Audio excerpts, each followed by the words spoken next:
Amen. I understand. 2 Corinthians chapter 12.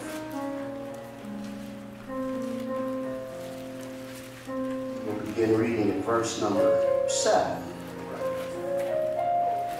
It'll be 2 Corinthians chapter 12, beginning at verse number 7. When you find it, please signify by saying amen. Amen. And beloved, remember on today, and Jackie is here. Wave your hand, Jackie, so people know you're here. Amen. Come on, we love Jackie. Amen. She's a member. This is her home, and she's traveled, amen, from North Carolina, amen, to be with us on today. You know I love you, sweetie. Amen. And we'll be seeing a lot more of her real soon. So you all remember today's message is not an expository message. It's not expository, but we'll have a topical conversation as we argue the points of grace today. Amen. Here, beloved, is where you'll find these words. And lest I should be exalted above measure through the abundance of revelations, there was given to me a thorn in the flesh, the message of Satan to buffet me, lest I should be exalted above measure. For this thing I besought the Lord thrice. Somebody say 3 times. 3 times. That it might depart from me. And he said unto me, my grace is sufficient for thee, for my strength is made perfect in weakness. Most gladly, therefore, will I rather glory in my infirmities, that the power of Christ may rest upon me. Oh my God. Therefore, I take pleasure in infirmities, in reproaches, in necessities, and in persecutions, in distress for Christ's sake. For whose sake? For when I am weak, then I am strong.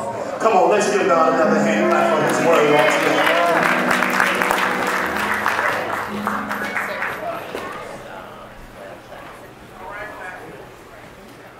Amen. Y'all still have people coming in. Y'all just make a little room. Amen.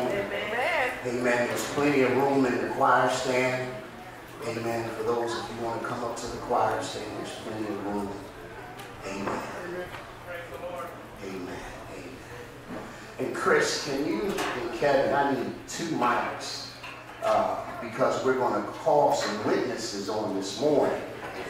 Amen. And last week, y'all, we had them old witnesses. Old witnesses. And because it's second Sunday, it's our youth Sunday. That's why we all got on our God is Gold t-shirts. Amen. We're going to call for some of these young witnesses in this morning because we know the old ones last week was probably lying to the Church, I've asked you to keep your Bibles open. Can you put your left hand on your Bible, your tablets, your phone, whatever you got that you're reading out of, and can you just raise your right hand? That's everybody in here. Amen. Can you just repeat after me? I promise to tell the truth. The whole truth. And nothing but the truth. So help me God.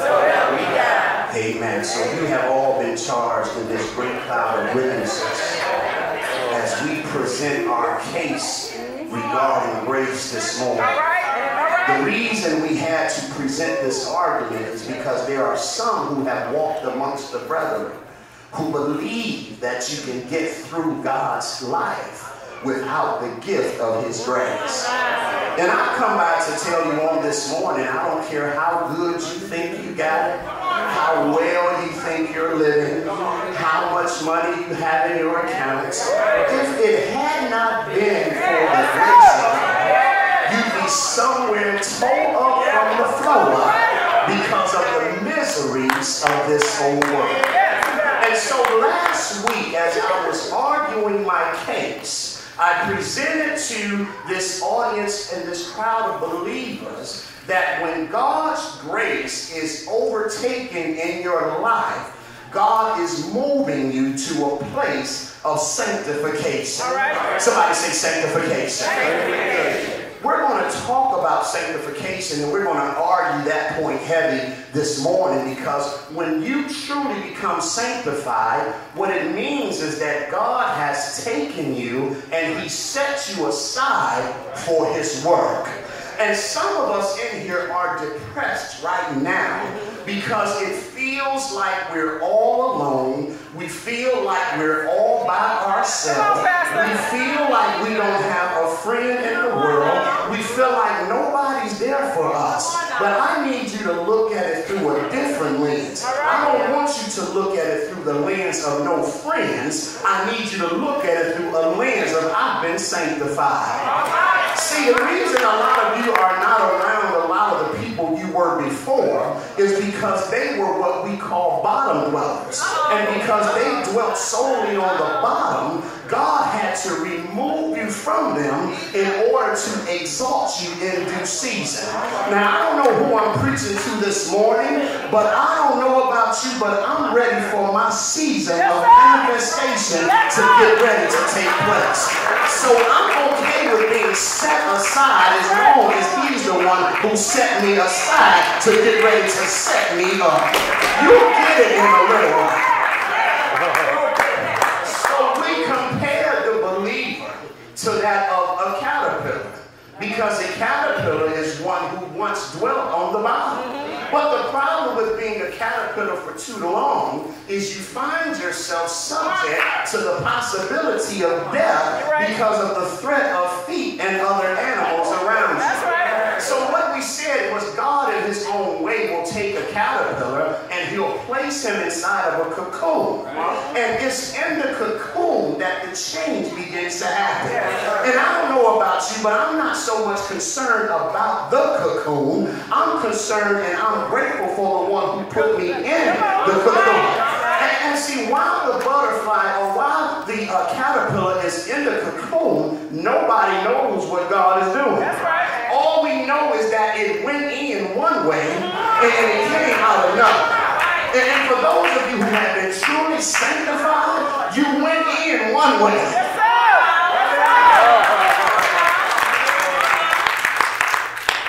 But for those of us who have been brought out of this thing, and let me just rest. Let me rest here as I get ready to call my first witness to help me argue this case as we dig deeper into sanctification. Brother Marcus, can you come to the microphone and give us your point as it relates to arguing the necessity of grace for men? All right. For this is the will of God, even your sanctification, that ye should abstain from fornication. Wait.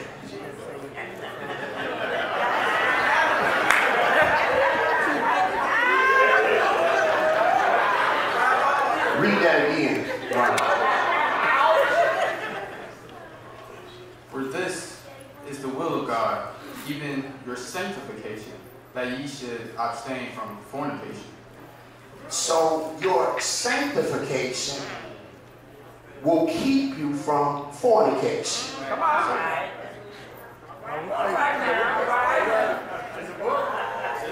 Come here for a second.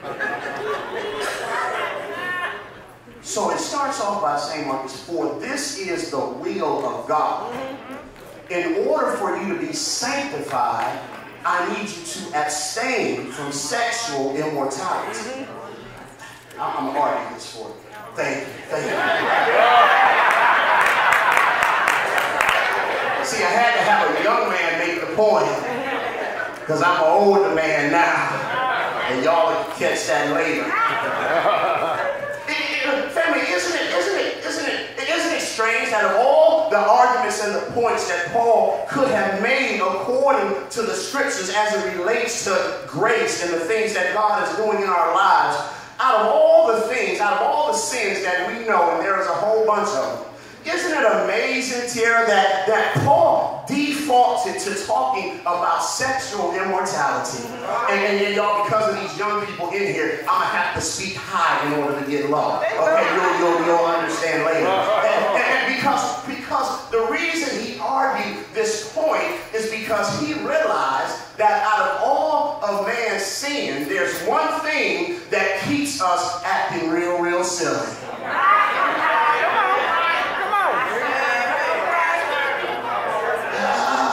I'm talking high so I can come on. There's one thing that happens that we all partake in, that we participate in, that makes us act. There's an old school word, actually, ziggity boo. There's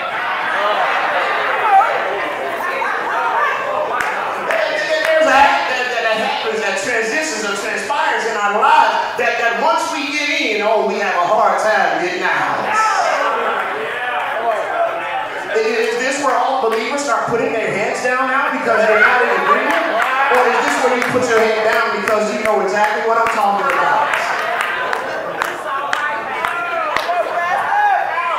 Greek cities, listen to this. Greek cities like Thessalonica were wide open to all kinds of sexual looseness, including immorality associated with their pagan idol worship. Pagan religions did not demand sexual purity of their devotees and their so-called god and goddesses, and they were themselves just completely immoral.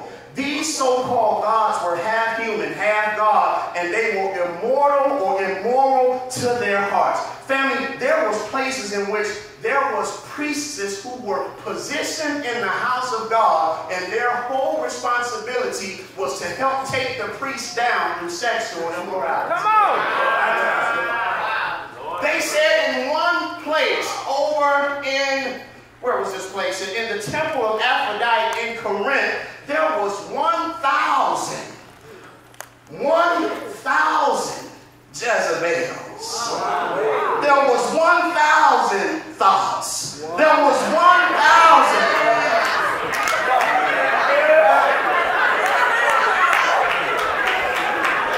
There was 1,000 of them. And I don't care how sanctified y'all trying to act this morning. Every man in here was like, man, what church you go to, man?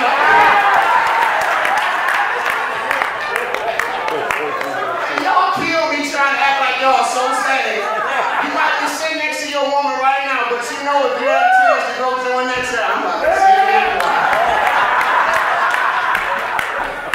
1,000 in one place, I ain't gotta go nowhere but the church. Might be church today.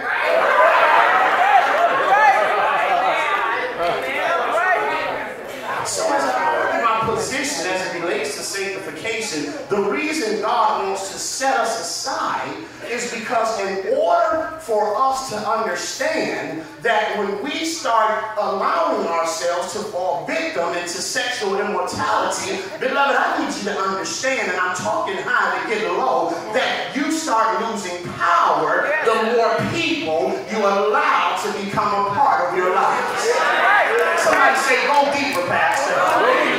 When you read the Old Testament, the Bible tells us that there is no covenant that can be happening without the transfer of blood. That's right. That's right. That's right. In order for a covenant or an agreement or a contractual obligation to take place, there had to be some transfer of blood. So oftentimes what they would do is they would slit their wrists and they would take their blood and they would put it on the pinkett or whatever the documentation was that they was working with, and it became an actual legal binding contract. Well, beloved, that was in the natural. So in the spiritual, every time there's blood transferred, you're making a covenant contract with somebody, and you better make sure you understand what the fine print is. I'm talking high in order to get low. See, the more contracts and covenants you've been in, that's the reason why you act the way you act. Some of you had covenants with some crazy people, and how many of you know that when you transfer, a little bit of them goes into you, and a little bit of you goes into them. And so you asking yourself, why do I act like this? Think back on some covenants you made. I want you to think on your last few contracts, and I want you to start thinking about, man, when I met them, they was crazy, and now I'm acting a little crazy. It's because your covenant, your contract is still in order. You didn't read the fine print. The fine print said this nigga go crazy, they mama crazy, they daddy crazy, all this crazy, and now guess what? You are.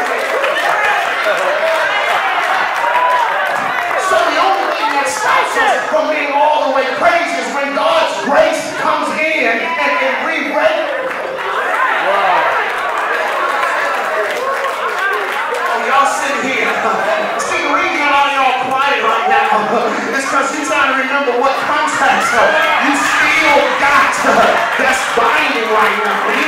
You trying to think back to who did I have covenant.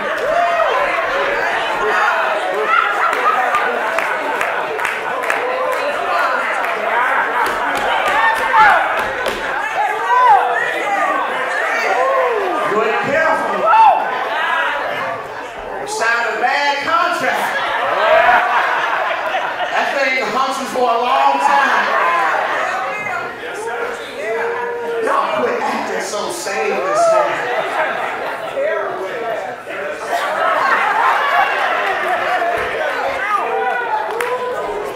Sister Rose, you think about one of your... Tell him, Sister Rose, it was the grace of God got you out that contract. Listen, if it wasn't for God's grace, some of us in here be crazy, all the way crazy, because of what happened in our lives.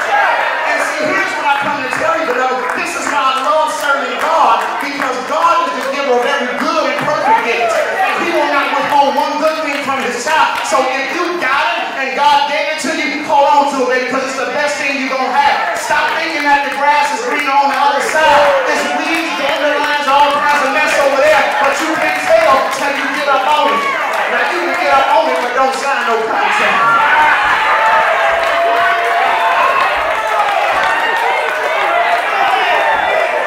Don't sign. I'm saying high because I didn't be low. All right, I'm saying high because Somebody say this. Somebody say positional sanctification. Positional sanctification. See, what we have to understand is that the grace of God takes us through phases. See, the grace of God takes us through phases. And the first phase, Pastor Ellis, is sanctification. That's the setting us aside.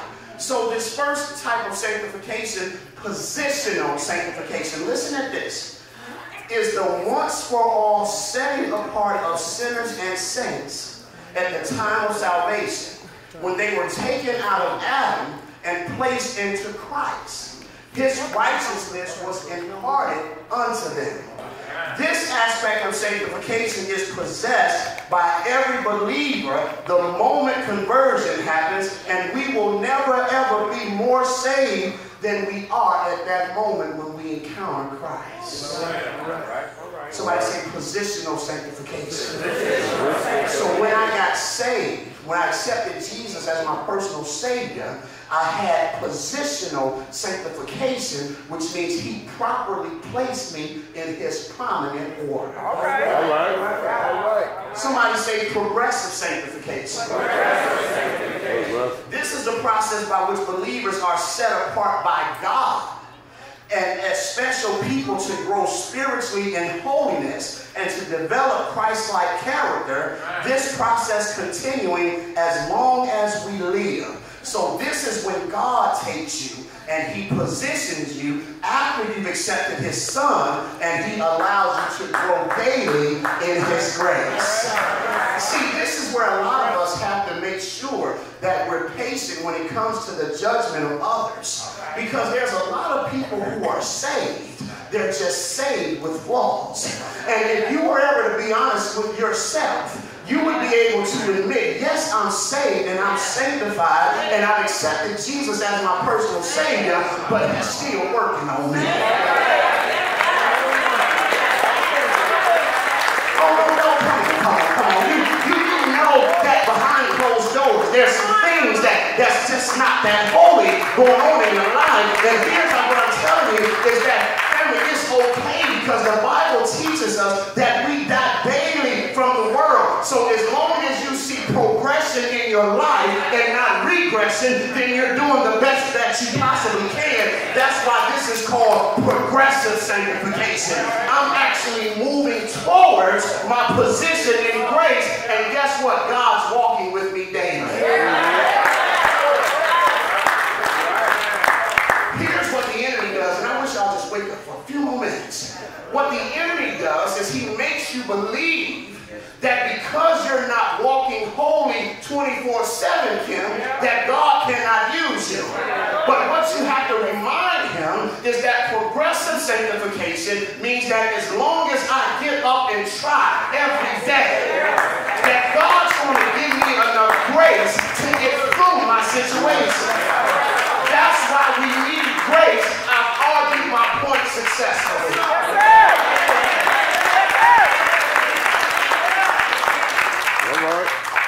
Come here, Beyonce. So this is Beyonce Smith. She's been with me for about 14 years. And so if I was going to ever call a witness who I know would come and stand before the people and help me to present a great argument, Beyonce, my daughter, I know I can count on you. So help your pastor argue this point. Go ahead. Grab your mic.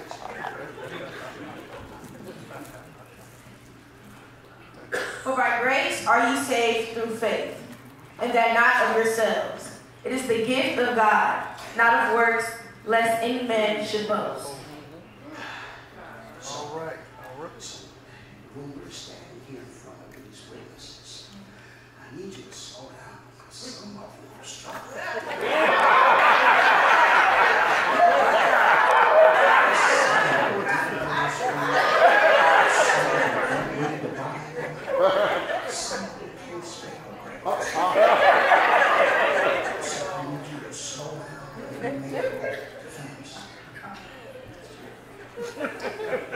For by grace are ye saved. Stop right there. So we've been sanctified, we've been set aside, and so what read that again? For by grace are ye saved. So in order for me to receive sanctification through salvation, I need to have what in my life? Grace. All right, so in order for me to receive what God has in store for me, in order for me to receive that thing that's greater, that's coming later, I need to have what? Grace. Okay, so in order for me to be properly positioned in my Savior, because my brother Adam messed it up and then my father fixed it up, but in order for me to still attain what every believer needs, I needed what? Grace. Okay, so for by this grace, I am what now? Saved. Okay, that's part one of the argument. Okay, that's part one of the argument. Come on with it. They're having a hard time catching up. I know. Keep going. For by grace are ye saved through faith, Okay? and that not of yourselves. Out of me. It is the gift of God. So in order for me to be saved, I need grace in order to be saved, right? And it's not me, but it's my faith in the one who issues the grace. All right. Because I'm having a hard time because I'm dealing with the, and so I want to be saved, Beyonce. Because at the end of the day, no matter how much preaching I do, no matter how much teaching I do, no how much praying I do, I'm doing all this for a reason, and my reason is I want to be saved. And so I've come to realize that in order for me to save, I'm going to need the one who issues the grace in order for me to be saved. But that's not enough. I got to believe in the one who issues the grace, and I got to do it by believing in what? In faith. Because without faith, it's impossible to please God. So no matter how much I preach, teach, and pray, if I don't rely on my faith in God, then I won't ever have the grace in order to be saved.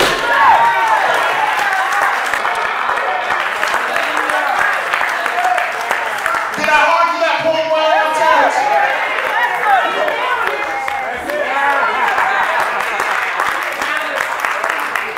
Okay. So that's point one. So let's go to the B clause of that verse. What does the B clause of that say? Wait a minute. So it's not me who does it. It's God who does it. And then what is it that comes from God? It's a what? A gift. It's a what? A gift. Wow. All right.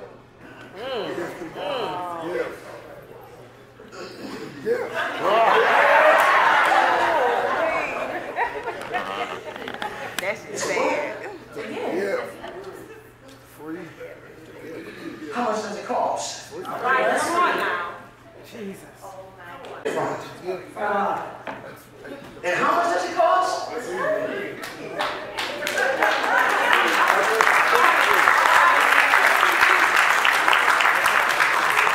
This is how I know they scandal. Because if they knew that it was the gift of God and it was free, they'd be shouting all over the place.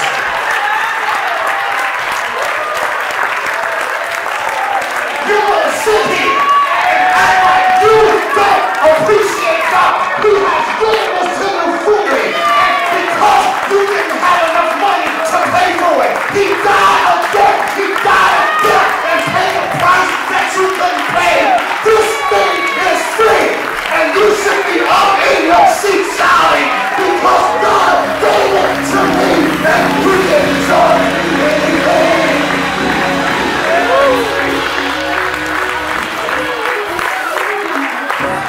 Are you kidding me? You don't sit here like this.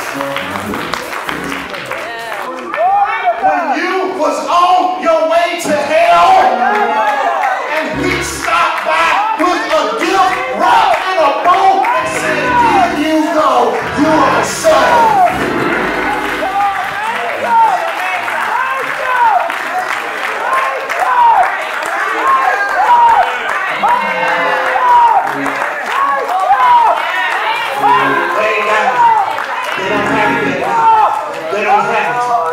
See, they should be outdoors somewhere eating out of the garbage can. They should be living under a bridge. They should be getting ready to blow their brains out. But God showed up at the right time. And He said, "I got a gift for you.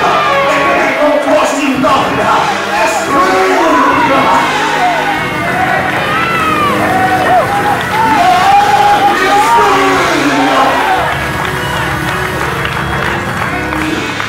What was the last part of that saying?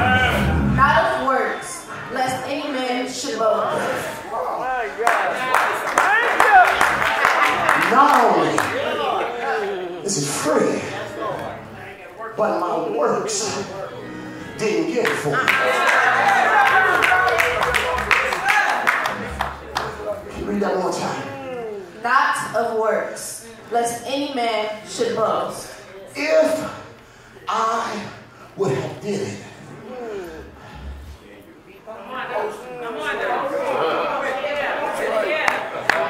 bragging about it. Look at what I did. Look at what I did in order to get saved. Look at me. Look at me, dear. My hands are new. My feet are too. I did this for myself. Look at me.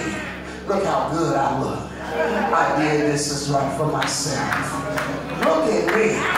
I'm a new creature in Christ, and I didn't need Jesus to do it. Oh, look at me. Man, don't I look good, Paul? And see, if God would have stepped in and gave us the free gift of grace, then we would have tried to take credit for what God has done. And He said, I'm giving it to you freely, not because of your works, but simply because I love you. Oh, come on, let's bless the Lord. Let's bless the Lord in this house. Let's bless the Lord in this house. Thank you for the gift. Thank you for your gift. Thank you for your gift. All yours, thank you. But it was free.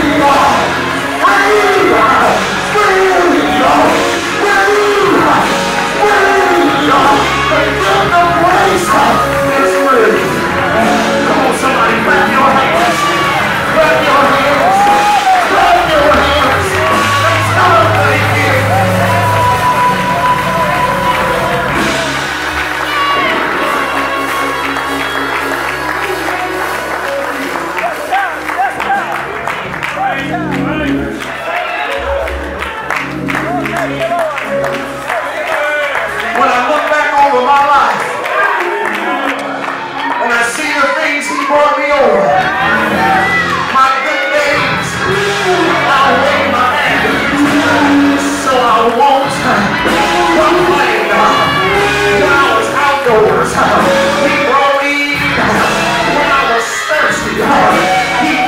drink water. When I was hungry, he fed me.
has set me free.